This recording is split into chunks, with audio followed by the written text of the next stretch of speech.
Over the past year and a half, my house has been getting renovated bit by bit, and now we're finally at the stage I've been looking forward to for a very long time.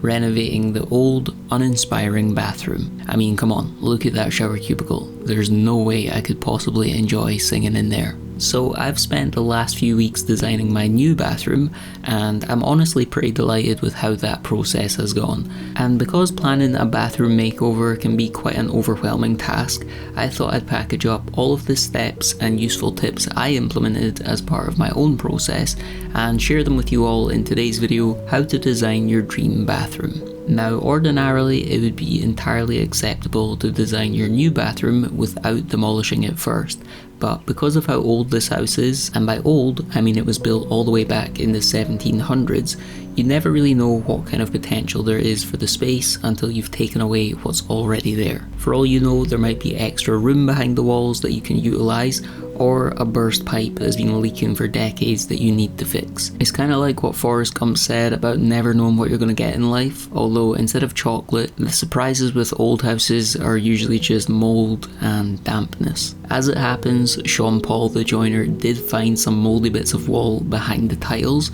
so things didn't get off to a flying start.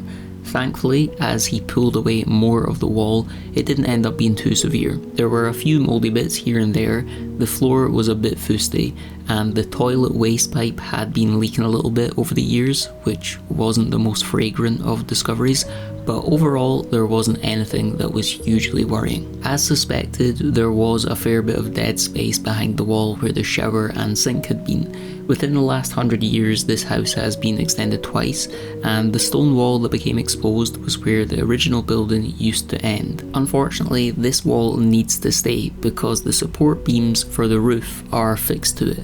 If that wasn't the case, we could have taken the wall away and gained a pretty sizable chunk of extra space in the bathroom, so it's a shame that this isn't possible. With that said, there is a section of wall next to the shower area where there aren't any structural beams, and this opened up the option of cutting out a small section of the wall so that a shower could be hidden inside it with a long shower tray extending out. Despite this option being kind of interesting, I wasn't hugely keen. I just didn't want to cut into this wall and risk finding some unexpected issues which might require more money and more time to fix, so I thought it was best left untouched. When given any room a makeover, I like to start with the biggest object that I'll be putting in and work backwards from that. I found this trickle-down approach is just very helpful for making the design process a lot less overwhelming. For this bathroom, I chose to work backwards from the tiles and the oak panelling that I wanted on the floors and walls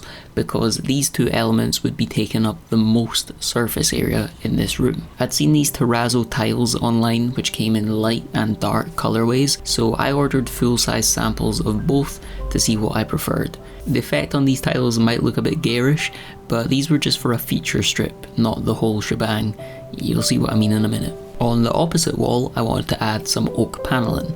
I've seen other people put acoustic oak panelling in their bathrooms, but the issue with this is that acoustic panelling typically has a felt backing on it, and in a bathroom where there's a lot of steam and moisture floating around, this isn't too wise as the felt will soak up the moisture and eventually turn fusty. So to sidestep this issue, I broke out the Sherlock Holmes hat and pipe combo and tracked down this panelling which looks the same, but instead of using wood and felt, which would be susceptible to water damage, it uses a completely waterproof blend of recycled polystyrene and rubber, so if any water did end up getting between the slats, it'll just scoosh back out like water off a duck's back. Now, as I said before, I won't be doing the full bathroom with the feature tiles. Instead, I just want to do a feature strip of this tile behind the sink and then use the more subdued sister tile for the rest of the room. Side by side, laid out on the floor, I was more drawn to the lighter version.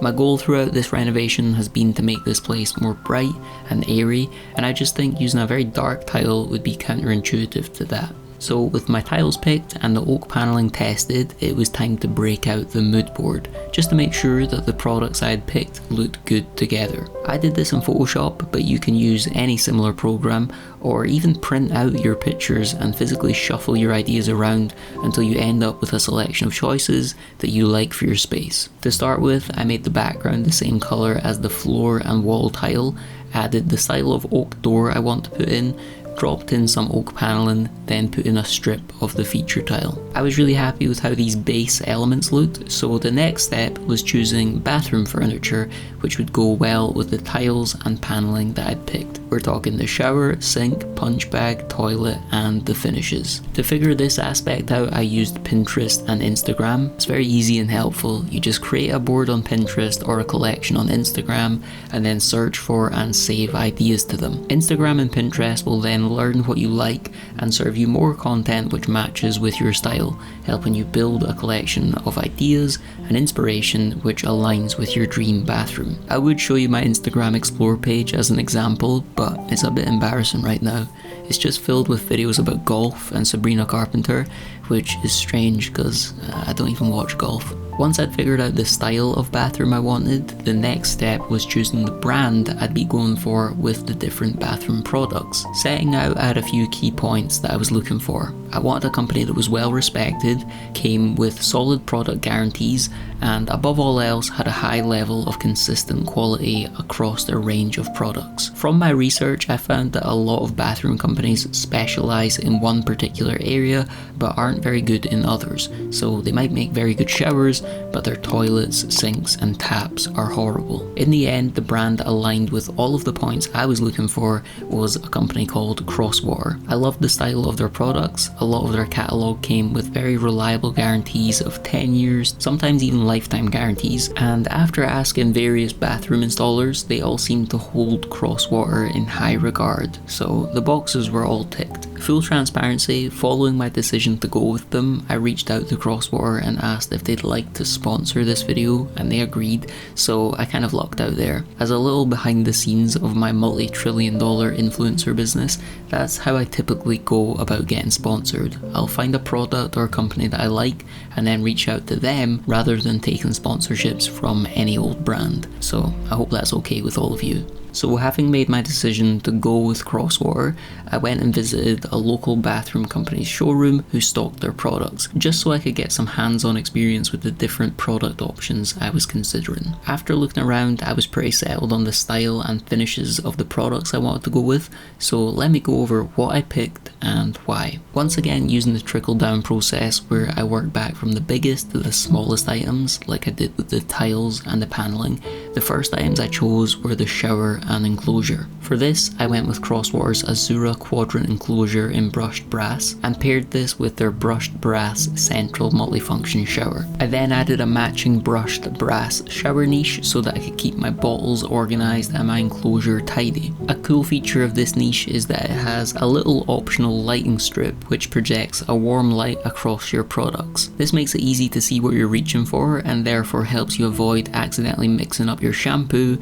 with your leg hair remover. It also sits flush with the wall and has sound deadening technology, so it's a nice little addition which keeps the bathroom peaceful and uncluttered. With the shower sorted, the next item I chose was the Vanity unit. After digging around Crosswater's brochure, I found that their new Tambour range perfectly matched the style I've been trying to create in this house. It comes in both floor standing and wall hung versions, 600ml and 800ml sizes, and 3 different finishes: sage green, white matte and soft clay. So I had quite a few options to pick from, but ultimately I decided to go with the wall hung sage green 800ml option. Not only does the fluted detail which is tucked into the rather sleek handleless doors match up so well with the fluted design that my dining table and record player unit have, the sage green lined up perfectly with the sage green feature wall that I have in my living room. On top of this, the unit has a gold vein worktop which is very similar to the style of my kitchen worktop. The gold vein worktop is created using materials recycled from waste produced in the marble manufacturing process, and because it's supplied undrilled,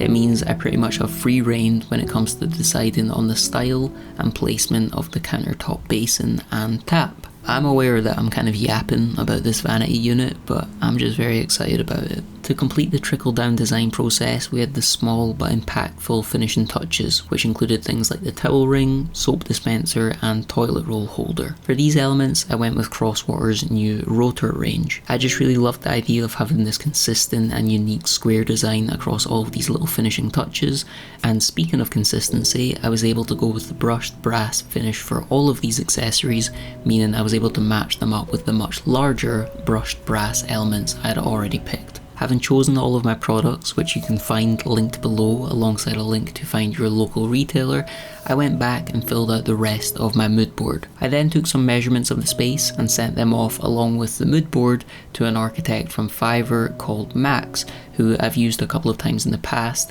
so that he could create a 3D render of my dream bathroom, and this is what he came back with. Out of curiosity, I asked him to do the renders using both the light and dark tiles, and after seeing the results, I definitely think the light tile is the better choice. I also asked Max to do an extra render which shows what it would look like if we were to knock back the wall and install a longer shower tray, and to be honest, I just don't think it would have been worth the hassle. In fact, I much prefer the Quadrant enclosure to the long shower tray, and I'm just very excited to be singing along to Nirvana in here. So that is my dream bathroom. It's booked to be installed towards the end of October, so if you'd like to keep up to date with that, be sure to subscribe.